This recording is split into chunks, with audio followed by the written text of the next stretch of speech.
A very pleasant afternoon, children. So today we are going to start with the story, My Greatest Olympic Prize. And as the title itself suggests, that in the story we are going to deal with something which is related with Olympics. But see, children, in the word prize is there, but here in the story we are not going to deal with any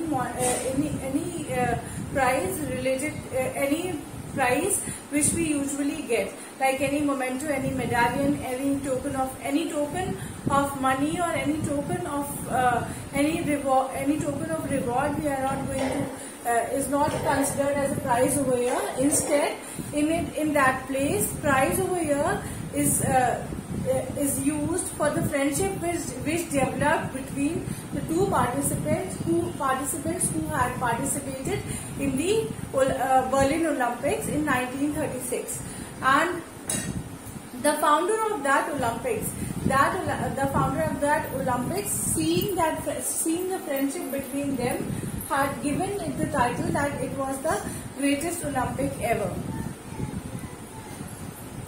So this story is written by Jesse Owens. He is the protagonist as well, and his friendship is only discussed in the story with another participant from Germany, and his name was Louis Long. And let me tell you quickly what the story is going to deal with. In this story, there are two participants. One is Jesse Owens himself, and then the other is Louis Long. But at that time, in 1936, Nazi supremacy was at peak, where you can say Hitler's ideology was very dominant, where he considered his people from Germany as the most superior among everyone. But then, and he believed that it was their right to win, and it was their right to excel wherever they participate or wherever they put forth their hand. But this did not happen. As it turned out, it did not happen like this. In this Olympic, where Louis Long was a participant from Germany, where he was expected to win, he could not win, and it was Jesse Owens instead who won the prize, and it was Louis Long who helped Jesse Owens in winning the prize. And without being afraid of the King Hitler, Louis Long helped Jesse Owens to overcome the anxiety that he had developed during the initial stages of the Olympic, and hence won the medal. That is how the story is going to proceed. That is, we are going to see the friendship that will develop between Jesse Owens and Louis Long. So, before reading any story, obviously we always read about the author, so it gives us a fair bit of idea about how the story is going to be and what style of writing we are going to witness in this story. So page number 103 by the story My Greatest Olympic Prize by Jesse Owens. He is the narrator and he is the protagonist as well. That is, he is the main character. Around him only the story revolves. Jesse Owens, the son of sharecropper and grandson of a slave, achieved what no Olympian before him had accomplished. He achieved something which no other Olympian had ever achieved in the history of Olympics. His stunning achievement of 4 gold medals at the 1936 Olympic Games in Berlin has made him the best remembered athlete in the Olympic history. Now he is regarded as one of the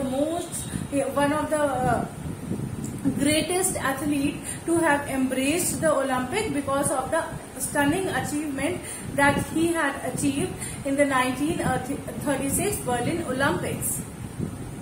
The following is a true story of friendship between two great athletes that burgeoned means that developed during the 1936 Summer Olympics. This friendship that developed, the friendship about which I was telling you, that is the friendship between Jesse Owens and Louise Long. It was not a friendship which had developed long back. It developed during the course of Olympic itself. When they had come to participate during their interaction with each other, they became friends with each other.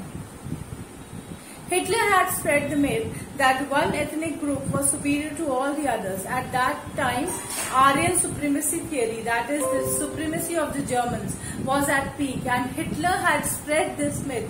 It was Hitler who was the believer in this theory, Aryan supremacy theory, that is the supremacy of the Germans, that he believed that they were the superiors, and in all aspects they were superior, and they were entitled to all sorts of luxury, all sorts of politics, and refused to acknowledge that a black man could ever be successful. And because Germans were usually white in color, they were fair in complexion, that is why Hitler presumed that they were superior, and he made it a point to disregard the theory that a black man could ever be successful. He did not believe in this theory that a black man, or a man who has slightly dull complexion, can ever be successful. He believed that only white people, that is the Germans, can always be successful. This affected African American track and field athlete Jesse Owens so badly that he almost failed to qualify for the long jump finals. Now this man, Jesse Owens, that is who was one of the participants of 1936 Berlin Olympics, he was so much affected by Hitler's theory of Aryan supremacy. It had taken so much toll on him. He got so much anxious that he failed to realize that he failed to qualify for the next round. He failed to realize that the qualification was very important, and he was so much bugged up by the theory in which Hitler believed that he failed to qualify at one point. He nearly failed to qualify at one point of time. But we have seen the story how he qualified, and that is how the story will proceed. That is how the plot of the story will develop. Then we will see how he qualified. The situation seemed hopeless until his rival, Louise Long, a German athlete, spoke to him encouragingly, giving Owens a tip that helped him to qualify. Now see, one German is Hitler, and on the other hand, the other German in the story will be Louise Long, because of whom this participant, Jesse Owens, who was on the verge of disqualification, qualified for the next round. And his encouraging words, his motivating words, his piece of advice helped Jesse Owens to qualify for the next round. Long knew that if Owens succeeded, it might jeopardize his chances of winning. The jeopardize means it might jeopardize means to put in dilemma, to put in confusion. He knew, Louise Long was fully aware of the fact that if Jesse Owens qualified for the next round, then he might get in difficulty. He might not be able to win the medal. But then also, selflessly, Louise Long, he helped Jesse Owens to qualify for the next, by giving him tips to qualify for the next round. Since they were competing against each other, so it is a fact that it is acknowledged that Louise Long felt that he might not be able to qualify.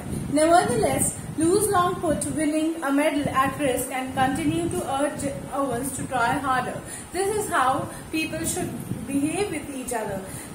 Louise Long put everything aside. That is, he put his own chances of winning the medal aside, and he motivated Louise Long to try a little bit harder to qualify for the next round. It was this act of Lewis Long that led Jesse Owens to first qualify and then to go on to win the medal and set a record. It was this act, that is this act of kindness, this act of humanity that helped Jesse Owens to qualify for the next round, and ultimately his qualification to the next round will lead him to winning the medal. But according to Jesse Owens, from the story we will see that according to Jesse Owens, that medal was not very important. Instead, the friendship that he developed with Lewis Long during his course of interaction with Lewis Long will be of more importance, and it will be greater than the Olympic prize that he had received in the form of medal. And according to him, this friendship would be the greatest ever Olympic prize for Jesse Owens. Then go on to win the medal and set a record. His stunning achievement of 4 gold medals at the 1936 Olympic Games in Berlin has made him the best remembered athlete in Olympic history. As we all read earlier, that in 1936 Berlin Olympics, Jesse Owens, who was one of the participants in the Olympic, had won 4 gold medals, and that is why for his stunning achievement, for his outstanding achievement, he is being remembered as one of the most famous athletes of all times. More importantly, it led to lifelong friendship between two men, which ended only when Long was killed in action in World War II. This friendship developed between them, that brewed between them, was so strong that it continued lifelong till finally Lewis Long, who participated in a war and was killed in World War, then only this friendship ended between them. Thank you so much, children.